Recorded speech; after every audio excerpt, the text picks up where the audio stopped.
Hello everyone. Now in today's class we are going to read our chapter People as Resources.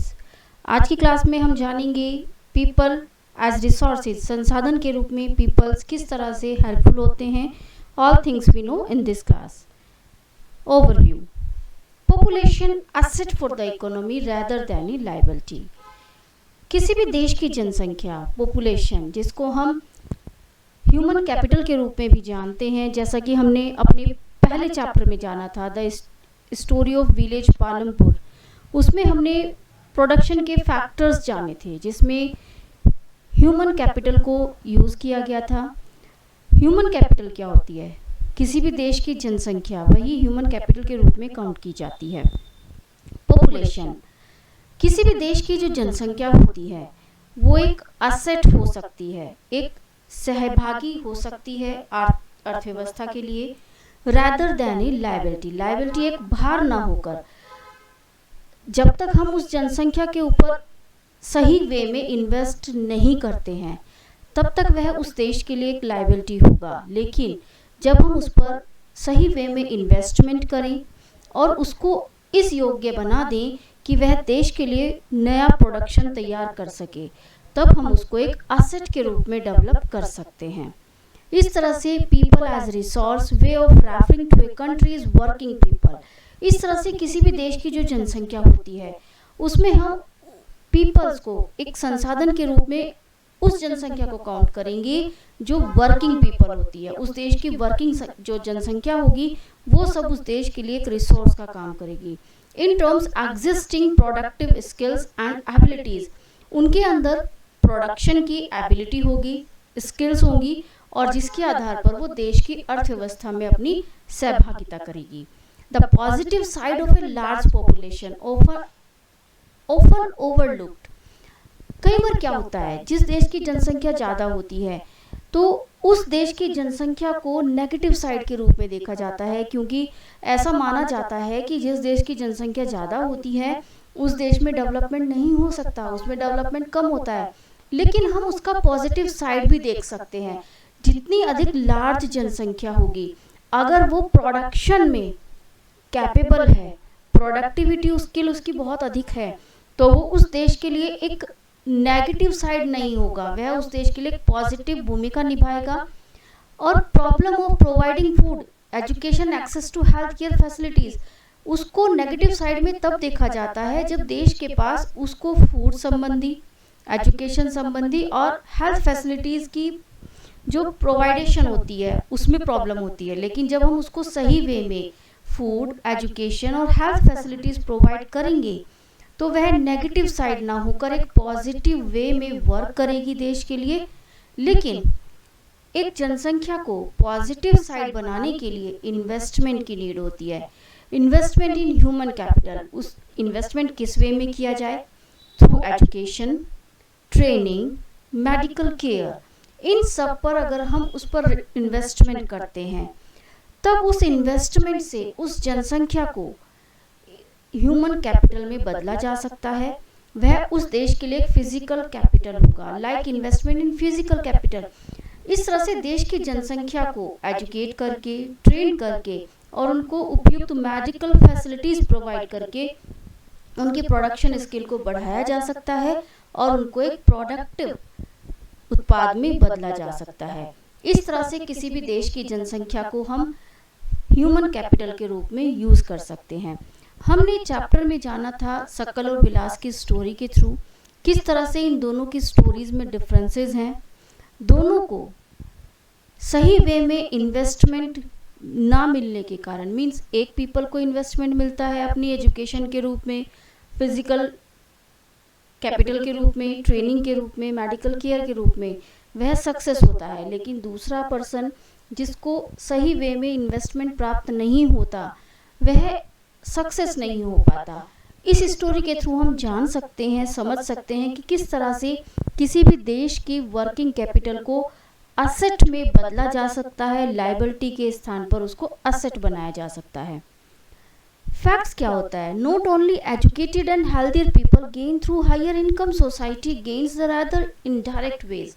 अगर हम ऐसा कहें कि human capital को अगर हमने डेवलप कर दिया तो उसका इफेक्ट जो होता है, उसका प्रभाव जो होता है, वो केवल हमें एजुकेटेड और हेल्थियर पीपल के रूप में ही प्राप्त नहीं होता, उससे हमारी जो सोसाइटी होती है वो भी गेन करती है, इनडायरेक्ट वे में उसको भी फायदा होता है, because of the advantages of more educated और हेल्थियर पॉपुलेशन स्प्रेड।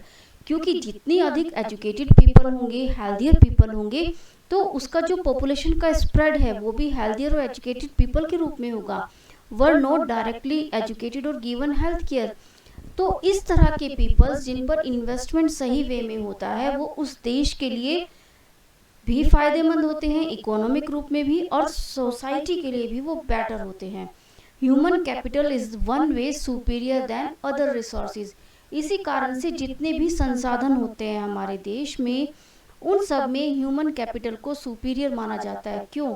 क्योंकि जितने भी नेचुरल रिसोर्सेज हैं हमारे पास, हम उनका दोहन तब तक नहीं कर सकते जब तक कि हमारे पास वर्किंग पीपल नहीं है। उन सब संसाधनों को यूटिलाइज करने के लिए ह्यूमन कैपिटल होना ज़रूरी है, तभी हम उनको सही वे में यूटिलाइज कर सकते हैं। Investment in human resources give high rates of return in the future.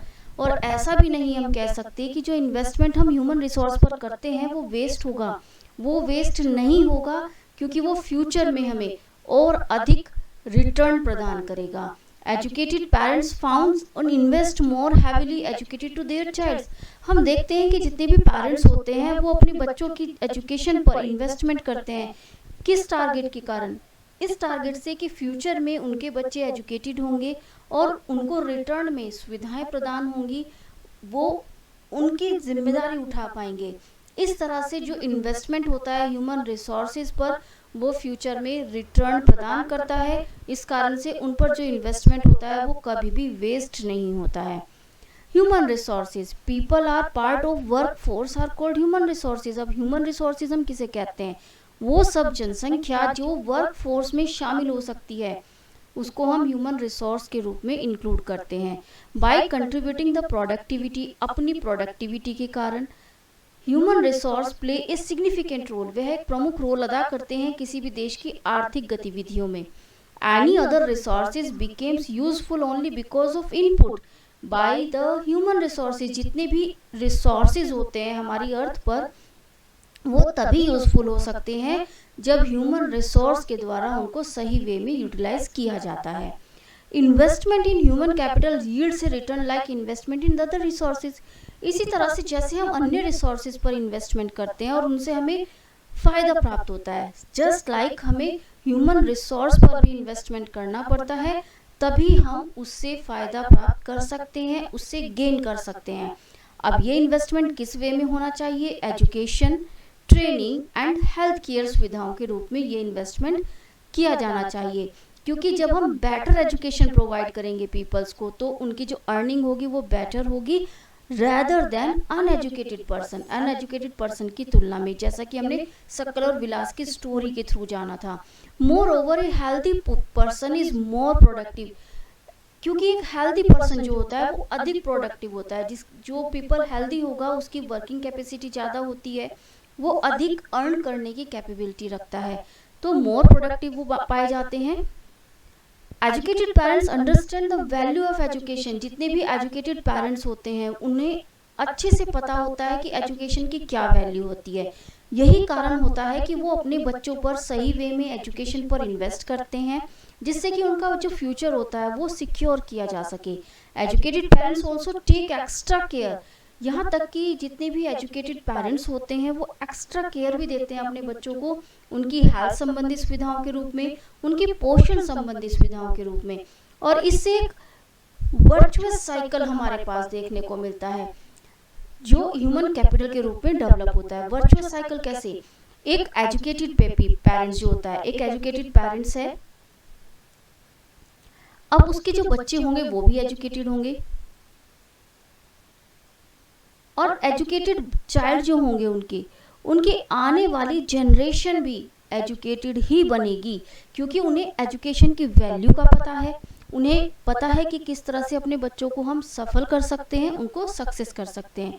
अगर इसके विवाद में हम देखें, इसके अपोजिट साइड हम देखते हैं, uneducated parents are unable to invest on education. जो पेरेंट्स अनएजुकेटेड होते हैं उनके पास इतनी क्षमता नहीं होती और ना ही उनको इतनी समझ होती है कि उन्हें एजुकेशन पर इन्वेस्ट करना चाहिए, और ना ही वो अपने बच्चों को बेटर हेल्थ केयर सुविधाएं दे सकते हैं। इस कारण से जो साइकिल क्रिएट होता है वो विषय साइकिल हम यहाँ पर देखने को मिलता है, और यही कारण है उनकी आने वाली जो जनरेशन होती है वो भी रिमेन पुअर रहती है, लाइफ टाइम वो पुअर बनी रहती है, क्योंकि उनकी आने वाली जनरेशन भी अनएजुकेटेड रह जाती है। इस तरह से हम लोग देख सकते हैं कि एजुकेशन का जो इम्पैक्ट होता है वो लाइफ टाइम देखने को मिलता है, और इस लाइफ टाइम इम्पैक्ट का प्रभाव फ्यूचर जनरेशन पर भी पड़ता है, जैसा कि हमने सकल और विलास की स्टोरी से समझा था। Human beings perform many activities. अगर हम मार्केट एक्टिविटीज़ की बात करते हैं तो ह्यूमन बीइंग्स के द्वारा डिफरेंट एक्टिविटीज़ परफॉर्म की जाती हैं, just like economic and non economic activities. Economic activities में वे सब सुविधाएं शामिल की जाती हैं जो अर्निंग करती हैं, जैसे फार्मिंग हो गया, हेल्थ सुविधाएं हो गया। नॉन इकोनॉमिक एक्टिविटीज़ में वो सब सुविधाएं आती हैं जिसका अर्न हमें इकोनॉमिक रूप में देखने को नहीं मिलता, just like worship, just like charity works जो होते हैं, ये सब हम नॉन इकोनॉमिक एक्टिविटीज़ में इंक्लूड करते हैं। इकोनॉमिक एक्टिविटीज़ के रूप में हम उन एक्टिविटीज़ को इंक्लूड करते हैं आर अंडरटेकन और फॉर ए मॉनेटरी गेन, जिनसे हमें पैसे संबंधी फ़ायदा होता है और जो हमारी ज़रूरतों को पूरा करने के लिए ज़रूरी होते हैं, just like workers, farmers, shopkeepers, manufacturers, doctors, lawyer, taxi drivers. In people's की जो एक्टिविटीज़ होती हैं वो सब इकोनॉमिक एक्टिविटीज़ में शामिल की जाती हैं। नॉन इकोनॉमिक एक्टिविटीज़ वो एक्टिविटीज़ होती हैं जिनका कोई मॉनेटरी गेन हमें नहीं प्राप्त होता, जिनका हमें मनी संबंधी कोई गेन प्राप्त नहीं होता।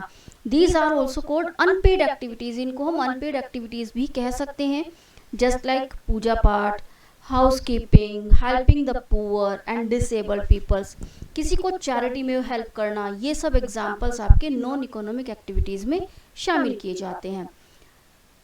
इकोनॉमिक एक्टिविटीज़ को हम अलग अलग कैटेगरीज में क्लासिफाइड करते हैं, just like primary sector. The primary sector includes, primary sectors में उन एक्टिविटीज़ को हम शामिल करते हैं जिनसे हमें रॉ मटेरियल्स प्राप्त होते हैं, just like agriculture, forestry, animal husbandry, fishing, pottery, farming and mining. In this sector, goods are produced by exploiting nature. इसमें जो भी प्रोडक्शन होता है, चीज़ों का उत्पादन होता है, वो नेचर को दोहन करके प्राप्त किया जाता है। जैसे यहाँ पर एग्जाम्पल में दिखाया गया है farming, mining, fishing and forestry. ये सब हमारे प्राइमरी सेक्टर्स के उत्पाद होते हैं। नेक्स्ट सेक्टर होता है सेकेंडरी सेक्टर, जिसमें हम शामिल करते हैं manufacturing, small and large and construction activities इसमें शामिल की जाती हैं, जैसे कि मैन्युफैक्चर करना, रॉ मटेरियल से जो नया माल उत्पादित होता है फैक्ट्रीज में, उसको हम इसमें शामिल करते हैं, और कंस्ट्रक्शंस की जो एक्टिविटीज़ होती हैं वो सब इसमें शामिल की जाती हैं। नेक्स्ट सेक्टर होता है आपका टर्शरी सेक्टर। टर्शरी सेक्टर्स में हम इंक्लूड करते हैं सर्विस सेक्टर्स को, जितनी भी आपकी सर्विसेज होती हैं, just like teaching, banking, insurance, health, tourism, transports, ये सब सुविधाएं आपकी टर्शरी सेक्टर्स में इंक्लूड की जाती हैं। Health, transport, education and tourism, इस तरह की जितनी भी सेवाएं होती हैं वो सब इसमें शामिल की जाती हैं। मार्केट एक्टिविटीज़ को भी हम डिवाइड करते हैं market and non market activities में। नॉन मार्केट एक्टिविटीज़ में इन्वॉल्व किया जाता है anyone who performs activities perform for पे और प्रॉफिट। वे सब एक्टिविटीज़ जो पेमेंट के लिए या प्रॉफिट के लिए परफॉर्म की जाती हैं उनको हम मार्केट एक्टिविटीज़ में शामिल करते हैं, जैसे कि production of goods and services. Non market activities में प्रोडक्शन फॉर सेल्फ कंजप्शन, जब हम उत्पाद करते हैं स्वयं के उपभोग के लिए, उसको हम नॉन मार्केट एक्टिविटीज़ के रूप में डिफाइन करते हैं। This can be consumptions and processions of primary products, primary products का कंजप्शन और प्रोसेसिंग, ये सब हम इसमें नॉन मार्केट एक्टिविटीज़ में इन्वॉल्व करते हैं। Market activities are perform for remunerations, ये एक्टिविटीज़ प्रॉफिट के लिए परफॉर्म की जाती हैं, एंड नॉन मार्केट एक्टिविटीज़ जो होती हैं वो सेल्फ कंजप्शंस के लिए, स्वयं के उपभोग के लिए परफॉर्म की जाती हैं। इनसे अलग कुछ एक्टिविटीज़ होती हैं, एक्टिविटीज़ ऑफ वुमेन के रूप में हम इनको डिफाइन करते हैं। Women generally look after domestic affairs. जो महिलाएं होती हैं मोस्ट ऑफ घरेलू कार्य देखती हैं, just like cooking food, washing clothes, cleaning utensils, house keepings और लुकिंग आफ्टर देयर चिल्ड्रंस। ये सब एक्टिविटीज़ वुमेन्स एक्टिविटीज़ में हम शामिल करते हैं। Human capital is the stock of skill and productive knowledge. जो ह्यूमन कैपिटल होती है वो एक स्टॉक होता है ह्यूमंस स्किल का और उनकी प्रोडक्टिव नॉलेज का, जिसके आधार पर, जिसकी सहायता से वो नई नई चीज़ों के उत्पादन में सहयोग करते हैं और नए नए प्रोडक्शन की गतिविधियों को कंप्लीट करते हैं और उनमें कार्य करते हैं। लेकिन इन सब के लिए better education, training and health care facilities उनको प्रोवाइड की जाती हैं। ह्यूमन कैपिटल में हम शामिल करते हैं knowledge, abilities, skills, education, training, experience, judgement, wisdom, creativity. जब ये सब एकजुट होती हैं तभी ह्यूमन कैपिटल का यूटिलाइजेशन होता है। नए नए प्रोडक्टिव गतिविधियों में इनको हम शामिल कर सकते हैं। ह्यूमन कैपिटल क्या होती है? ह्यूमन रिसोर्सेज, जो नई नई चीज़ों का उत्पादन कर सकते हैं अपनी इन सब क्षमताओं को एक साथ यूटिलाइज करते हुए। Human activities by man and women. अब डिफरेंस क्या होता है मैन एंड वुमेन की एक्टिविटीज में? A majority of women have low education. अगर हम अपने भारत की ही बात करते हैं तो हम ऑब्जर्व करेंगे कि एक बड़ी संख्या ऐसी है जो महिलाओं की ऐसी है जहाँ पर लो एजुकेशन हम देखते हैं और लो स्किल भी वहाँ पर पाई जाती है। Womens are paid low compare to man. अगर हम वेजेस की कंपेयर करते हैं तो जो महिलाएं होती हैं उनको पुरुषों की तुलना में कम वेजेस दी जाती हैं। Most women work for job security is not there. और कुछ वुमेन्स ऐसी होती हैं जो जॉब करती हैं लेकिन वहाँ पर कोई सिक्योरिटी नहीं है उनके लिए। Various activities relating to legal protection is मिसेगर्स। यहाँ पर बहुत सारी एक्टिविटीज़ हैं जो लीगल प्रोटेक्शन से रिलेट करती हैं। Employment in this sector is characterised by irregular और लो इनकम। यहाँ का जो एम्प्लॉयमेंट होता है, इन क्षेत्रों में जो एम्प्लॉयमेंट पाया जाता है वो अनियमित और लो इनकम पर बेस्ड होता है। In this sector there is an absence of basic facilities. यहाँ पर महिलाओं के लिए जो सुविधाएं होती हैं उनका भी अभाव पाया जाता है, just like maternity leave, child care leaves, other social security system. इन सब का भी अभाव यहाँ पर देखने को मिलता है। However, women with high education and skill formation are paid at par with the men। लेकिन जो महिलाएं वेल एजुकेटेड होती हैं, स्किल्ड होती हैं, उनको जो पेमेंट दी जाती है, पेड होती है, वो मैन की तुलना में समान रूप से दी जाती है। People as resource is a way of referring a country's workforce in the term of existing skills and abilities। जितना भी ह्यूमन संसाधन होता है वो उस देश की स्किल्ड और एबल जनसंख्या के रूप में जाना जाता है। ह्यूमन कैपिटल फॉर्मेशन जो होता है when the existing human resource is further developed by expanding on making workforce more educated and healthy. जो ह्यूमन कैपिटल फॉर्मेशन है वो तभी संभव है जब हम इस ह्यूमन रिसोर्स पर इन्वेस्ट करते हैं, एजुकेट करते हैं, उनको हेल्थ सुविधाएं देते हैं और उनको ह्यूमन कैपिटल फॉर्मेशन में इंक्लूड करते हैं। Quality of production, population. The quality of population depend upon the literacy rate, life expectancy and skill formation। जितनी भी जनसंख्या होती है उनकी जो क्वालिटी होती है काम करने की वो डिपेंड करती है लिटरेसी रेट पर, उनकी साक्षरता दर पर, उनकी जीवन जीने की संभाव्यता पर और स्किल फॉर्मेशन पर। इन सब में लेकिन जो रोल होता है वो प्रमुख रोल अदा करता है education. Education is the most important component of human resource development. जो एजुकेशन होता है वो ह्यूमन कंपोनेंट का प्रमुख रोल अदा करता है इन view of contributing towards the growth of society. अगर हम अपनी सोसाइटी की ग्रोथ की ओर कंट्रीब्यूट करना चाहते हैं तो गवर्नमेंट का जो एक्सपेंडिचर होता है वो एजुकेशन पर अधिक होना चाहिए।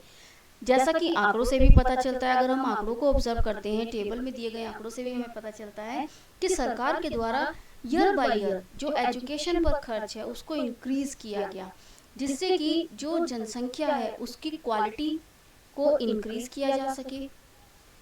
यहाँ पर हम प्रोग्रेस देख सकते हैं डोमेस्टिक प्रोडक्ट्स की। इस ग्राफ के थ्रू हम देख सकते हैं अलग अलग ईयर्स में किस तरह से जो प्रोडक्शन रेट है, जीडीपी है, ग्रोथ रेट है डोमेस्टिक प्रोडक्ट्स का वो इंक्रीज हुआ है, जिसको हम टेबल के द्वारा ऑब्जर्व कर सकते हैं, डिफरेंट ग्राफ्स के द्वारा यहाँ पर ऑब्जर्व कर सकते हैं। गवर्नमेंट का क्या रोल होता है एजुकेशन को इंक्रीज करने में, उसको डेवलप करने में गवर्नमेंट अपना रोल अदा करती है। इसके लिए सरकार के द्वारा अलग अलग योजनाएं चलाई गई, अलग अलग तरीकों से शिक्षा को बढ़ावा दिया गया। जैसे गवर्नमेंट हैज रिसेंटली लॉन्च सर्व शिक्षा अभियान, सरकार के द्वारा सर्व शिक्षा अभियान को रिसेंटली लॉन्च किया गया to spread education to remotest part, उन दूर दराज के एरियाज में, देश के उन दूर दराज के एरियाज में जो पिछड़े हुए एरियाज में जाने चाहते थे, वहां पर 6 से 14 इयर्स के बच्चों में शिक्षा को, एलिमेंट्री एजुकेशन को प्रमोट करने के लिए सर्व शिक्षा अभियान को लॉन्च किया गया। गवर्नमेंट ने, सरकार स्कूलों में जो दूर दराज के एरियाज में पुअर वर्ग से रिलेटेड एरियाज थे, पुअर फैमिलीज थी, जो अपनी गरीबी के कारण बच्चों को स्कूलों में नहीं भेजती थी, उनकी अटेंडेंस को इंक्रीज करने के लिए, जिससे कि बच्चों को हेल्दी फूड भी प्रोवाइड हो जाए और उनकी अटेंडेंस भी स्कूल में इंक्रीज हो, इसके लिए मिड डे मील स्कीम को लॉन्च किया गया। मिड डे मील योजना को शुरू किया गया सरकार के द्वारा। 10th प्लान हैज फोकस्ड, हमारे देश का जो 10th प्लान था उसमें फोकस किया गया increasing the enrolment of higher education, जो संख्या थी स्कूलों में बच्चों की संख्या को बढ़ाने पर फोकस किया गया, जिसको 6% से 9% करने का टारगेट रखा गया। इसके लिए अलग अलग स्ट्रेटेजी निर्धारित की गई to increase access, quality and adoption of state specific curriculum to motivate enrolment, जिससे कि जो संख्या है हायर एजुकेशन में स्टूडेंट्स की उसको बढ़ाया जा सके। इसके साथ साथ वोकेशनल कोर्सेज को भी डेवलप किया गया।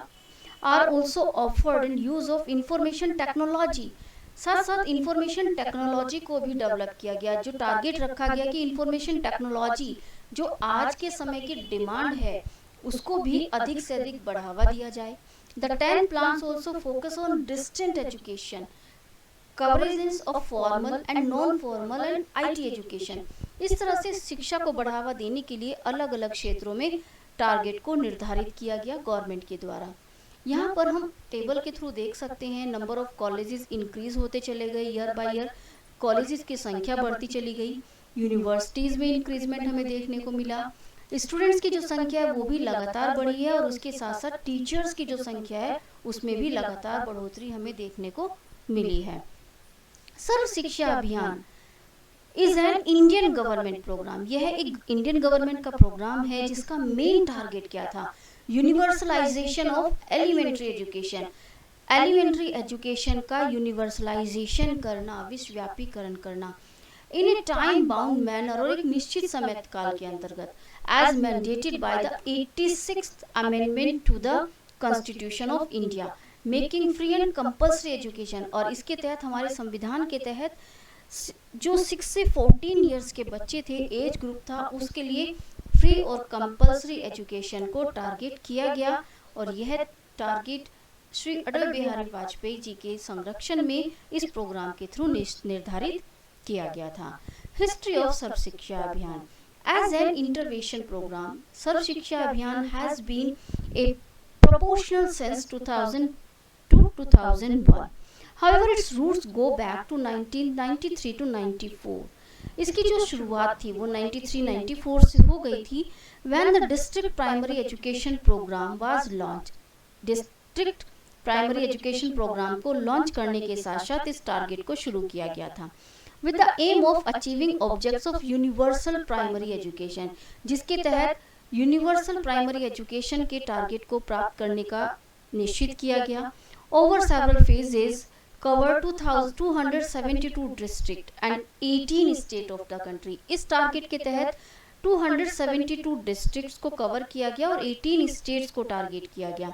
The expenditure of the programme was shared by the central government and state government. इस प्रोग्राम को सक्सेस करने के लिए जो खर्च था वो दोनों सरकार के द्वारा कंट्रीब्यूट किया गया। The central share was founded by a number of external agencies. बड़ी संख्या में इसमें वर्ल्ड बैंक का भी रोल रहा, यूनिसेफ, इन सब का भी सहयोग इसमें शामिल किया गया और इस तरह से सर्व शिक्षा अभियान की नींव को शुरू किया गया था। Nevertheless, they conclude that the investment in DPES was not a waste.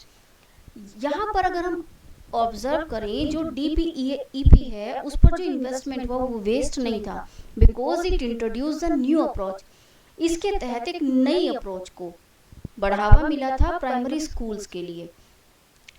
Right to education act come into force, इसके बाद 1 अप्रैल 2010 में राइट टू एजुकेशन को अप्रूव किया गया। Some educationist and policy makers believe that, बहुत सारे educationalist and policy makers का जो मानना था, उनका मानना था कि अगर हम राइट टू एजुकेशन एक्ट को इम्प्लीमेंट करते हैं, उसको लीगल टारगेट देते हैं, तो इससे जो शिक्षा का दायरा है वो बहुत अधिक इंक्रीज होगा। और इसके कारण हम देख सकते हैं अलग अलग जिलों में अलग अलग परफॉर्मेंस हमें देखने को मिली। कई जिले ऐसे थे जहां पर बेस्ट परफॉर्मिंग डिस्ट्रिक्ट के रूप में हम उनको देख सकते हैं, और कुछ जिले ऐसे थे जो वर्स्ट परफॉर्मिंग डिस्ट्रिक्ट के रूप में देखे जाते हैं, जैसा कि यहाँ पर टेबल में शो किया गया है। Present goal of Sarva Shiksha अभियान, आज के समय में, आज के टाइम में जो सर्व शिक्षा अभियान है उसका जो वास्तविक टारगेट है वो क्या है? ओपन न्यू स्कूल इन एरियाज, नए नए स्कूल्स ओपन करना, which do not have them, ऐसे एरियाज जहाँ पर स्कूल्स नहीं हैं, और जहाँ पर स्कूल्स ऑलरेडी मौजूद हैं उनको मेंटेन करना, उनके इंफ्रास्ट्रक्चर्स को इम्प्रूव करना। Address in educate teachers numbers and providing training development for existing teachers, अधिक से अधिक टीचर्स की संख्या को इंक्रीज करना और जो टीचर्स ऑलरेडी मौजूद हैं उनको ट्रेन करना। Providing quality elementary education including life skills with special vocation education of girls, इसके साथ साथ जो गर्ल्स चाइल्ड थे उनकी शिक्षा पर भी अधिक टारगेट किया गया और कंप्यूटर एजुकेशन को भी इसमें शामिल किया गया। इसके बाद नेक्स्ट फोकस किया जाता है हेल्थ पर। A healthy person can fully realise the potential and can be asset, जब तक कोई व्यक्ति स्वस्थ नहीं होगा वो देश के लिए सही सहभागिता नहीं कर सकता किसी भी उत्पादक कार्य में। तो अगर व्यक्ति को लायबिलिटी से असेट में बदलना है तो उस पर उसकी हेल्थ पर इन्वेस्टमेंट होना भी जरूरी है। And unhealthy person shall not be able to realise his potential, and जो अनहेल्दी पीपल होगा वो अपनी संभावित क्षमता को नहीं पहचान सकता और वह एक लायबिलिटी ही बना रहेगा किसी भी इकोनॉमी के लिए। The national health policy of India is aim, इसके तहत जो नेशनल हेल्थ पॉलिसी है भारत की, उसका टारगेट रहा है इम्प्रूव करना हेल्थ सर्विसेज को and improving nutrition specially among the under privilege classes, जो आरक्षित क्लासेस हैं उन वर्ग में पोषण संबंधी सुविधाओं को डेवलप करने का टारगेट यहाँ पर रखा गया था। द गवर्नमेंट हेल्थ सिस्टम, इसके तहत गवर्नमेंट हेल्थ सिस्टम के तहत composed of many tiers of hospitals, बड़ी संख्या में हॉस्पिटल्स की स्थापना की गई। Primary health centres are the bottom of this tier and provide general medical care in rural peoples, जितने भी प्राइमरी हेल्थ सेंटर्स थे उनका जो रोल रहा वो ग्रामीण पीपल्स को मेडिकल केयर पहुंचाने में सहभागी रहा है। This is followed by community health centres, यहाँ तक कि कम्युनिटी हेल्थ सेंटर्स का भी रोल इसमें देखने को मिला, bigger in tehsil and block levels पर। The district hospitals are at district level, district level पर डिस्ट्रिक्ट हॉस्पिटल्स की सहभागिता देखने को मिली है। Further medical colleges are present in major cities, आज हम ऑब्जर्व कर सकते हैं कि बड़े बड़े शहरों में मेडिकल कॉलेजेस हैं, डॉक्टर्स के पैनल्स हैं, स्पेशलिस्ट हैं। The reach of healthcare services is still too little, but reductions in infant mortality and improvement in life expectancy over the year, अगर हम ऑब्जर्व करते हैं कि अगर हम ये माने कि हमारे देश में हेल्थ केयर सर्विसेज आज भी कम हैं, लेकिन इन सब सुविधाओं के कारण जो इन्फेंट मोर्टेलिटी रेट है, जो बच्चों का मृत्यु दर था वो कम हुआ है, और जीवन की जो संभावित आय है, उस संभावित आयु थी उसमें भी इंक्रीजमेंट हमें देखने को मिलता है। तो ये सब किसके कारण हुआ? हेल्थ केयर फैसिलिटीज़ की जो क्वालिटी थी उसमें इम्प्रूवमेंट होने के कारण ये सब सुविधाएं हमें देखने को मिलती हैं। जो डिटेल दिखाई गई है टेबल में, इससे भी हम ऑब्जर्व कर सकते हैं dispensaries, hospitals, bed, doctors, nursing staff किस तरह से इंक्रीज हुए हैं 1951 की तुलना में 2001 तक। इन सब के द्वारा हम ऑब्जर्व कर सकते हैं, इस इंक्रीजमेंट को देख सकते हैं। अनएम्प्लॉयमेंट, अनएम्प्लॉयमेंट बेरोजगारी, बेरोजगारी क्या होती है? When a person is actively seeking A job, जब कोई व्यक्ति जॉब करने की क्षमता रखता है, जॉब करना चाहता है लेकिन उसको रोजगार नहीं मिल पाता, उस कंडीशन को हम अनएम्प्लॉयमेंट के रूप में डिफाइन करते हैं। People in the working age, जो पीपल्स की वर्किंग एज होती है 15 से 59 ईयर्स उसको माना जाता है, उस टाइम पीरियड्स में अगर व्यक्ति काम करने के लिए इच्छुक है और कैपेबल है लेकिन उसको उसकी क्षमता के अनुसार रोजगार प्राप्त नहीं हो पा रहा है, तो उसको हम किस रूप में काउंट करेंगे? उसको हम एक अनएम्प्लॉयड पीपल के रूप में काउंट करेंगे। लेकिन इससे अलग कुछ बेरोजगारी भी हमें देखने को मिलती है, सीजनल बेरोजगारी, जो सीजन के समय पर हमें देखने को मिलती है। इस तरह की जो बेरोजगारी होती है मोस्ट ऑफ हमें फार्मिंग के क्षेत्र में देखने को मिलती है। फार्मिंग का जो कार्य होता है क्या होता है, थोड़े थोड़े सीजन पर डिपेंड करता है। जब फसलों की कटाई होती है, हार्वेस्टिंग सीजन होता है या बुआई होती है, उस समय पर लोग काम पर लगे रहते हैं। लेकिन जब फसलों का टाइम पीरियड नहीं होता तब वो लोग जो फार्मिंग से जुड़े हुए हैं वो अनएम्प्लॉयड होते हैं। तो उस बेरोजगारी को हम सीजनल मौसमी बेरोजगारी के रूप में इंक्लूड करते हैं। इससे लगे एक टर्म और होती है एजुकेटेड अनएम्प्लॉयमेंट। ऐसे पीपल जो एजुकेटेड तो हैं लेकिन कम एजुकेशन के कारण, मीन्स जो हाई एजुकेशन चाहिए किसी जॉब को प्राप्त करने के लिए या ट्रेनिंग की कमी के कारण उनको रोजगार नहीं मिल पा रहा। अब वो थोड़े एजुकेटेड हो गए, इस कारण से वो छोटा वर्क भी नहीं करना चाहते।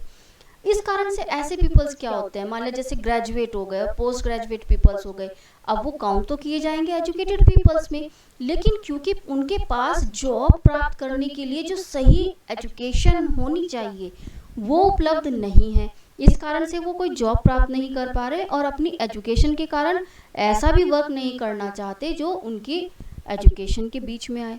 तो इस तरह के जो पीपल्स होते हैं उनको हम एजुकेटेड अनएम्प्लॉयड पीपल्स के रूप में काउंट करते हैं।